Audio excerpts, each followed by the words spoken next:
My landlord was secretly live streaming me and my daughter's life to millions online, so I secretly gathered evidence and built a case that took down much more than just his network. When I met a guy willing to rent his spare room for me and my daughter Lacey, the deal seemed too good to be true. We'd spent months bouncing between cheap motels and friends' couches. Nobody wanted to rent to a single mom who worked at a diner. So when I first saw Daniel's listing, I was beyond skeptical. But then he opened the door, smiling warmly and shaking my hand like an old friend, and relief flooded through me. He listened quietly when I explained our situation, nodding sympathetically and reassuring me that he valued helping people over making money. His place was gorgeous, a well-kept home in a safe neighborhood with kids playing outside. I felt like I hit the jackpot. The day we moved in, Daniel helped unload the car. He smiled a lot, not in the creepy way either, but in a way that made it seem like he was genuinely happy to help. He'd ask about Lacey's favorite books, and promised her he'd keep an eye out for new ones at the library he volunteered at. It was thoughtful, and for the first few weeks, life felt easy again. Lacey settled into her new school. She liked Daniel's big backyard and how he kept popsicles stocked in the freezer for her. Everything felt right. But then a couple of months in, I started noticing little things. Nothing huge at first. One day my underwear drawer was a mess. I'd just done laundry, so it made sense to blame it on rushing. But then my journal was open to a page I hadn't looked at in weeks. I brushed it off because Lacey sometimes flipped through things when she was bored. But then Lacey started getting jumpy. She'd wake up at night and come crawling into bed with me saying the red light in the corner of her ceiling scared her. When I went to look, there was nothing there. I convinced myself it was trauma from our past life creeping back in. Around that same time, Daniel's conversations got a bit too personal. Like one night at dinner, he casually mentioned how it was probably good Lacey wasn't taking ballet anymore because she didn't seem to enjoy it. It would have been thoughtful if it weren't for the fact that this was a private conversation I'd had with her the night before when she'd whispered it to me. When I looked at him funny, he just laughed it off, saying he'd probably overheard through the walls because they were so thin. But they weren't thin at all. The unease only grew when the electric bill suddenly doubled. Daniel blamed it on faulty wiring, but something about the way he said it felt rehearsed, too smooth. At night, when everything was quiet, I'd sometimes hear this faint buzzing sound coming from somewhere in the walls. Daniel always dismissed it when I asked about it, but it didn't feel right. Then my anxiety got worse. I started staying up late scrolling through Reddit threads about surveillance paranoia. People wrote about hidden cameras in Airbnbs and apartments. It seemed impossible that something like that could happen to me. Daniel seemed so normal, but every night lying in bed, I felt watched, like there was a pair of eyes in every shadow. Then one night after my shift, my coworker Andrea came up laughing. She nudged me and said, "Hey Tess, did you know you have a twin online? This chick on some creepy livestream site looks exactly like you." I laughed it off at first, but I couldn't stop thinking about it on the drive home. My stomach tightened when I walked through the door. Daniel greeted me from the couch as usual, but the whole time he was smiling, my skin crawled. That night, Daniel went to bed early, leaving his laptop open on the kitchen table. I knew it was wrong, but I couldn't shake Andrea's words. My hands shook when I opened the screen. His browser was still open. It had this dark-themed site up with a bunch of thumbnails of different rooms. I clicked one labeled guest bedroom. My heart stopped. I was looking at an online live stream of our bedroom. Lacey's stuffed bunny on the bed. My clothes piled on a chair. It was happening in real time. I clicked another one labeled bathroom. My stomach dropped seeing my face from earlier that morning getting ready for work. There was another labeled Lacey's room. It showed my daughter sleeping soundly, the red glow of a hidden camera faintly visible in the corner. Below the videos were chat rooms filled with disgusting comments, anonymous users calling out private details about my life. There were even subscription options promising exclusive footage. I couldn't breathe.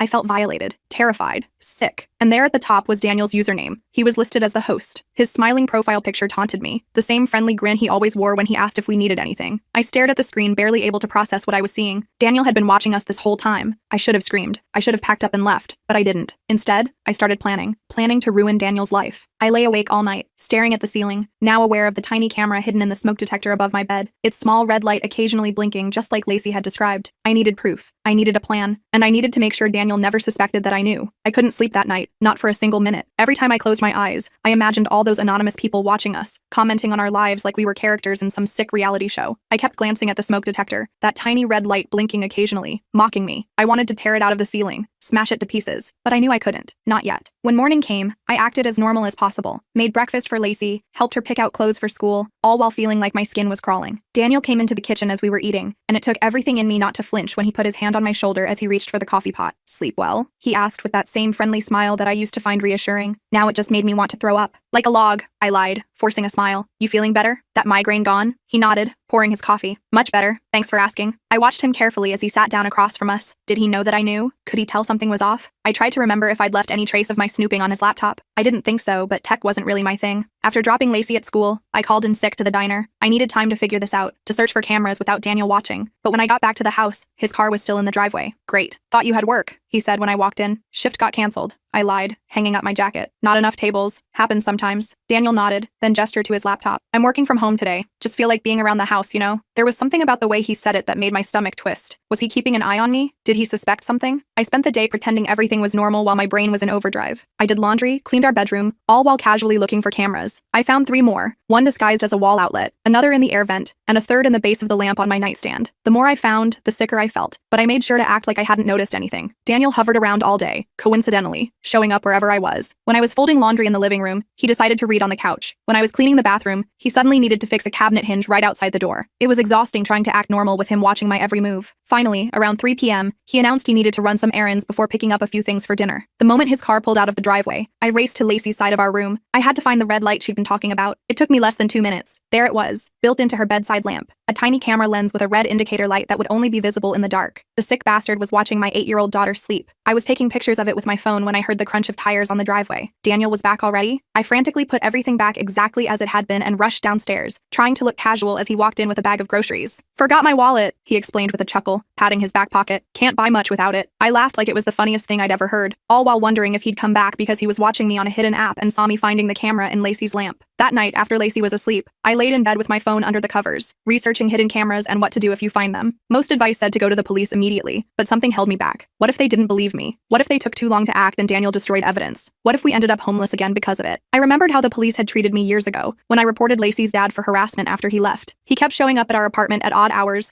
calling constantly, and following me to work. The police were sympathetic but offered no real protection until he finally escalated to breaking our windows. I couldn't risk that happening again. The next day at work, I confided in Andrea during our break. Remember that website you mentioned? With the person who looked like me? I kept my voice low, even though we were alone in the break room. Andrea looked uncomfortable. Yeah, but honestly, I might have been mistaken. It was late and I was scrolling through some weird rabbit hole. Can you remember the site name? I pressed. She shrugged, not meeting my eyes. Some random string of letters and numbers. I closed it as soon as I realized what it was. She hesitated, then added in a whisper, I was afraid to tell you everything because I was worried how you'd react. My ex used to make me feel crazy whenever I caught him doing something wrong. I didn't want to upset you if I wasn't completely sure. I appreciated her honesty, but I couldn't rely on her help right now. I tried researching camera detection apps during another break, but my ancient phone didn't support any of the good ones. I'd need a newer model, which meant spending money I didn't have. Still, I set aside $30 from my tips that day. It would mean skimping on groceries, but our safety was worth it. That night, I pretended to sleep while actually documenting the locations of cameras I'd found so far. The smoke detector above our bed, the outlet near my dresser, the air vent in the bathroom, Lacey's bedside lamp, the light fixture in the hallway. The more I found, the angrier I got, but I forced myself to stay calm. I needed a plan, not a meltdown. My phone battery was getting low, and I couldn't plug it in without looking suspicious if Daniel was watching the feed. I managed to document 8 camera locations before I had to stop. The next morning, I called one of the local women's shelters during my break at work. My stomach dropped when they told me they were full with a 2-week waiting list. I can put your name down, the intake worker offered, but it would help if you could go to the police and get a report filed. I'll think about it, I said before hanging up. During lunch, I created a new email account not connected to any of my personal information. I started documenting everything: dates, times, camera locations, Daniel's strange comments and behaviors. I had just finished sending myself the first batch of notes when my phone buzzed with a text from Daniel. Just updated our Wi-Fi security. Let me know if you have any trouble connecting. My blood ran cold. Was it a coincidence? Or was he monitoring our internet usage too? I deleted the email app from my phone immediately, not wanting to risk him seeing it if he had some kind of monitoring software installed. That evening, I made a devastating discovery while Lacey was taking a bath. I'd been doing a more thorough inspection of the bathroom while pretending to clean, and found a tiny camera hidden in the heating vent near the shower. The angle gave a clear view of the entire bathroom, including the tub. I almost threw up right there. He wasn't just invading our privacy. He was creating what had to be child exploitation material of my daughter. But removing the camera would alert him that I knew. Instead, I started a new routine. I took showers with my clothes on, then changed under towels. I made sure Lacey did the same, telling her it was a new game called Super Secret Spies, where we had to practice changing clothes without anyone seeing. The next day, I borrowed Andrea's newer phone during our shift, and used it to search for camera detection apps. I also tried searching for the livestream site, using terms related to hidden cameras and live streams. After several dead ends, I found a site that required membership to access. The homepage had blurred preview images that made my stomach turn.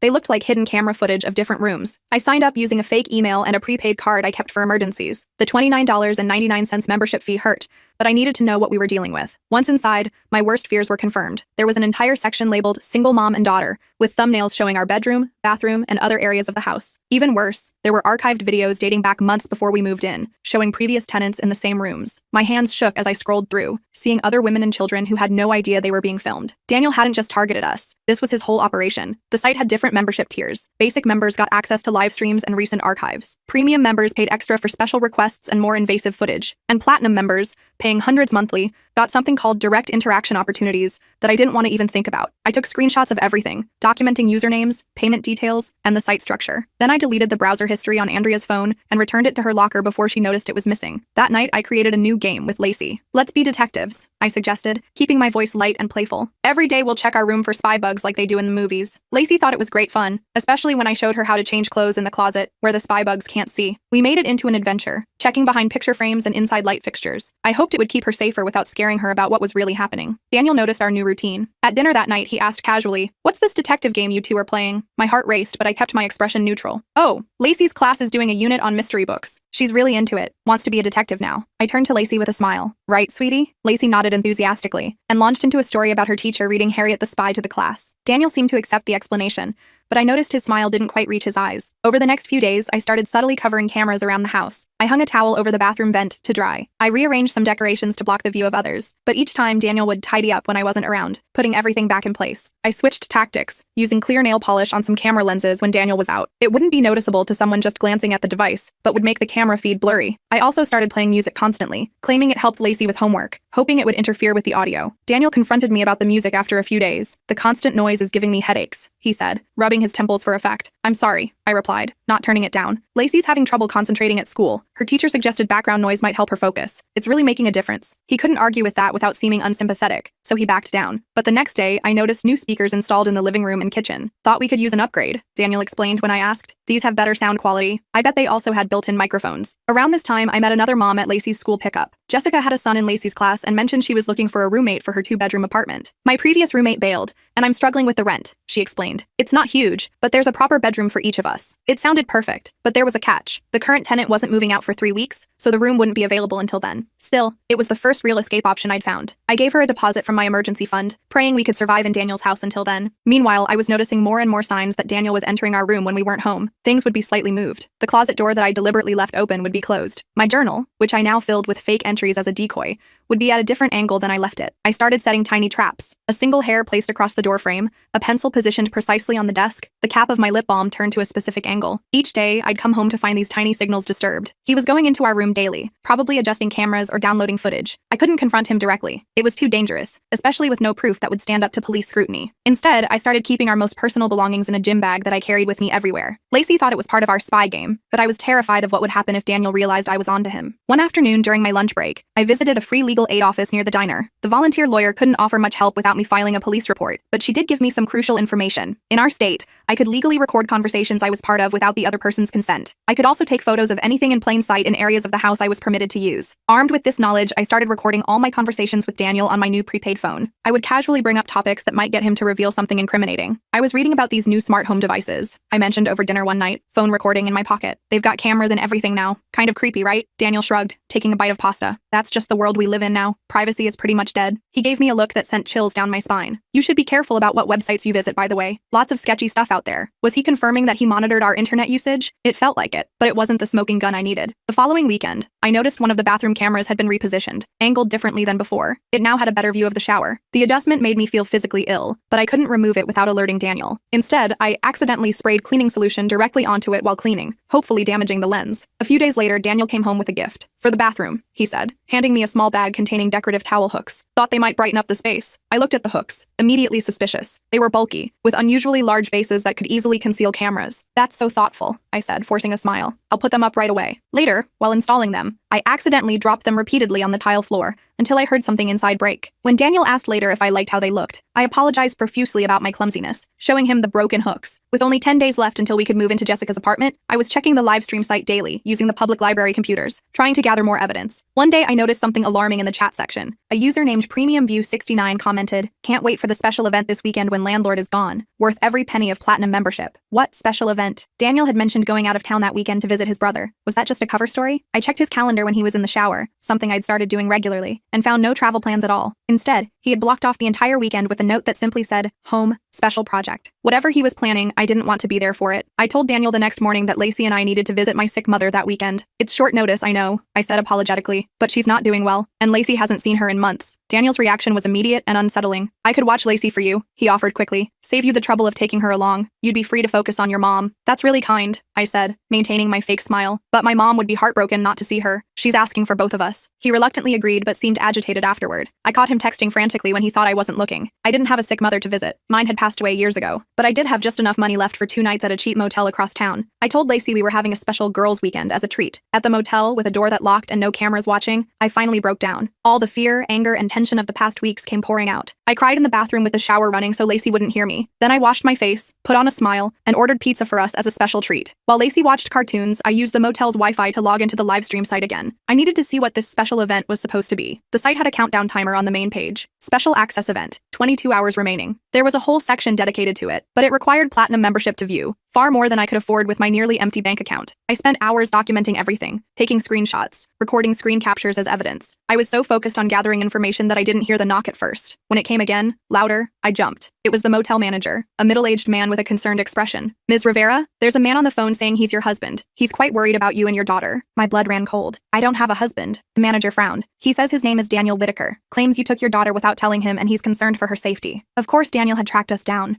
He probably had location tracking on my phone, or maybe on Lacey's tablet that I'd brought for her to play on. He's not my husband, I said firmly. He's my landlord. I rent a room from him. The manager looked skeptical. He says he's calling the police to report a missing child. I was trapped. I didn't have any custody documentation to show this man. Daniel was painting me as an unstable mother who had disappeared with her child. I made a desperate decision. Can I show you something? I pulled out my phone and showed him some of the screenshots I'd taken of the livestream site, careful to avoid any that actually showed Lacey. This man has hidden cameras all over my bedroom and bathroom. He's streaming it online to paying customers. I found out and took my daughter somewhere safe for the weekend. The manager's expression changed as he looked at the images. Jesus Christ, he muttered. This is real? I nodded, fighting back tears. I'm gathering evidence before going to the police. I'm afraid they won't believe me without proof. He ran a hand through his thinning hair. My ex-wife went through something similar with a peeping neighbor. Cops didn't do jack until she got video of him setting up the cameras. He seemed to make a decision. I'll tell him you're not registered here. And don't worry about tonight. It's on the house. I thanked him, relieved to have found an unexpected ally. But my relief was short-lived when I received a text from Daniel an hour later. Very concerned about Lacey. If you don't respond in 1 hour, I'll file a missing persons report with the police. I had no choice but to text back. We're fine. Visiting my mother like I said. Back tomorrow evening as planned. His response came immediately. Good to hear. Been worried sick. Give Lacey a hug for me. The thought of him even mentioning Lacey made my skin crawl. I turned off my phone location services and deleted several apps I suspected might be tracking us. We returned to Daniel's house Sunday evening as planned. He greeted us with seemingly genuine concern, asking about my mother's health and if our trip was okay. I fed him vague answers while watching for any sign that he knew I was lying. As Lacey unpacked her overnight bag, I noticed new decorative items in our bedroom, a small shelf that hadn't been there before, and a different lamp on my nightstand, both perfect places to hide new cameras. But now I knew exactly what to look for. I'd spent the weekend studying hidden camera designs and had downloaded a detection app to my new prepaid phone. Daniel didn't know it, but I was no longer his unwitting star. I was preparing for a role he never expected me to play, the person who would bring his entire operation crashing down. Two could play the surveillance game, and I was planning to win. I waited until Daniel went to sleep that night before starting my counterattack. The detection app on my new phone worked perfectly, lighting up like a Christmas tree whenever I got near one of his devices. Just as I suspected, the new shelf and lamp contained tiny cameras, both aimed directly at our beds. I needed solid evidence linking Daniel to the website, not just the cameras themselves. The next morning, I called in sick again and waited for Daniel to leave for his volunteer shift at the library. The moment his car disappeared down the street, I placed my phone to record Daniel's desk area from a hidden spot on the bookshelf. I discovered this was where he uploaded new footage and managed subscriber messages. Almost had a heart attack when he came back unexpectedly for his forgotten lunch. I was still adjusting the phone's position when I heard his key in the lock. I snatched it and pretended to be looking for a lost earring under the bookshelf. Everything okay? He asked, eyes narrowing slightly. Lost an earring, I mumbled, holding up a random stud I kept in my pocket for exactly this purpose. Found it though. He nodded, grabbed his lunch from the fridge and left again, but I felt his suspicious gaze lingering on me the entire time. When I checked the recording later, I nearly cried in frustration. It had worked, showing Daniel logging into the site and responding to customer messages, but the footage was too dark to clearly identify his face. The angle was right, but the lighting was all wrong. I needed better light in that room, so I came up with a plan that made my skin crawl. I'd need to play nice with Daniel. Extra nice. That evening, I accidentally knocked over the lamp in his office while bringing him a cup of coffee I'd offered to make. Oh my god, I'm so sorry, I exclaimed, making a show of trying to clean up the broken pieces. Daniel was annoyed but trying not to show it. It's fine. Accidents happen, he said tightly. The next day, I came home with a brand new lamp, brighter than his old one and positioned perfectly to illuminate his desk area. You didn't have to do that, Daniel said, examining the lamp with suspicion. I felt terrible about breaking yours, I replied, forcing a grateful smile. It's the least I could do after everything you've done for us. The words tasted like acid in my mouth. That night, I set up my recording phone again, and this time it worked perfectly. The video clearly showed Daniel's face as he logged into the administration panel of the website, checked payment records, and uploaded new footage. I even captured him speaking to some viewers in a private chat, mentioning his special weekend plans that I'd managed to avoid by taking Lacey to the motel. But as I was retrieving my phone, a floorboard creaked under my foot. I froze as Daniel's voice called out from his bedroom. "Hello? Is someone there?" I slipped quickly to the kitchen, turning on the light just as he came around the corner. "Just getting some water," I said, pulling a glass from the cabinet with trembling hands. Daniel stood uncomfortably close, watching me fill the glass. "Having trouble sleeping?" he asked quietly. "A little," I admitted, trying to keep my voice steady. "Work stress." He studied my face for a long moment, and I could almost see the gears turning behind his eyes, trying to decide if I knew something. "Well, don't stay up too late," he finally said. "Those dark circles under your eyes are getting pretty noticeable." It took everything in me not to throw the water in his face. The next morning, I sent everything to the detective Andrea had connected me with. All the recordings, screenshots, and photographs of camera locations. She called me within an hour. "This is exactly what we needed," she said, her voice tense with controlled excitement. "We're preparing a warrant now, but the legal process will take at least 24 hours. Can you keep things normal until tomorrow?" "I think so," I whispered, locked in the bathroom with the shower running to cover my conversation. "But please hurry." Keeping up appearances for another day felt impossible, especially when Daniel announced he was taking us out for dinner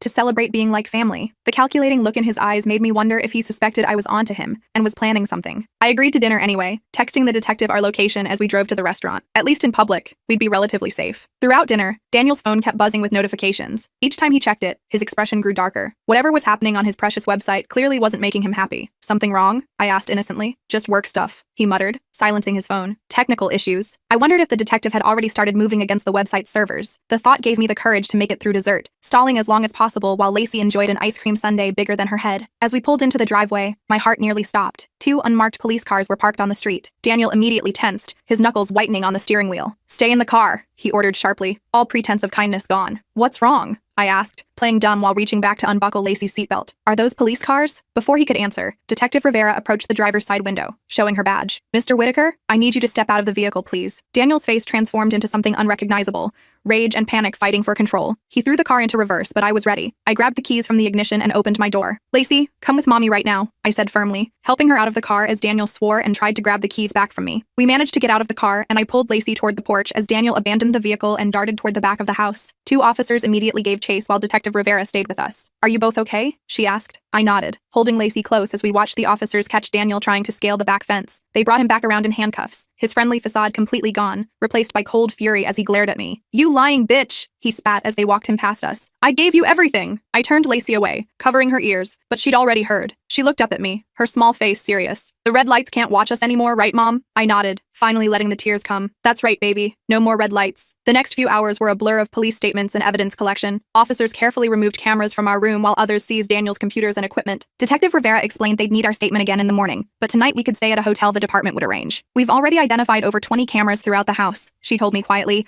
while Lacey was distracted by a female officer who was showing her police badge. "And the website had nearly 500 subscribers. It's one of the largest operations of this kind we've seen." My legs nearly gave out. 500 people were watching us? "Try not to think about that right now," she advised, steadying me. "Focus on the fact that you stopped him. You protected your daughter and potentially many future victims." We spent 2 nights in the hotel while the police processed Daniel's house as a crime scene. I couldn't afford to miss more work, so I went back to the diner, where everyone had somehow already heard what happened. My manager pulled me aside immediately. "Look," she said, surprising me with a quick hug. "I rearranged the schedule so you can work mornings only for the next 2 weeks. And," she hesitated, "we took up a collection." She handed me an envelope. "It's not much, but we thought it might help with moving expenses." Inside was nearly $600 in cash, more than enough to cover the security deposit for Jessica's apartment. I burst into tears right there in the break room. "Thank you," I managed between sobs. "You have no idea how much this helps." Andrea hugged me too, finally explaining why she'd been so weird about the website. "I was afraid to tell you everything because I thought you might think I was making it up," she admitted. "My ex used to do that, make me think I was paranoid when I actually caught him cheating. I should have been more direct." The detective called later that day to tell me they'd identified 3 other victims, previous tenants who had no idea they'd been filmed. We formed a support group of sorts, meeting for coffee to share information as the case progressed. Daniel was denied bail, considered both a flight risk and a danger to the community. The prosecutor warned us the trial could take months, but the evidence was overwhelming. Most of Daniel's subscribers would face charges too, especially those who had directly requested or paid for specific content featuring minors. Jessica and I moved into our shared apartment the following week. The first night, I woke up at 3 a.m. in a cold sweat, convinced I could see a red light blinking in the corner. I checked the entire apartment with a flashlight, finding nothing but still unable to shake the feeling of being watched. "It gets better, Michelle," one of Daniel's previous victims,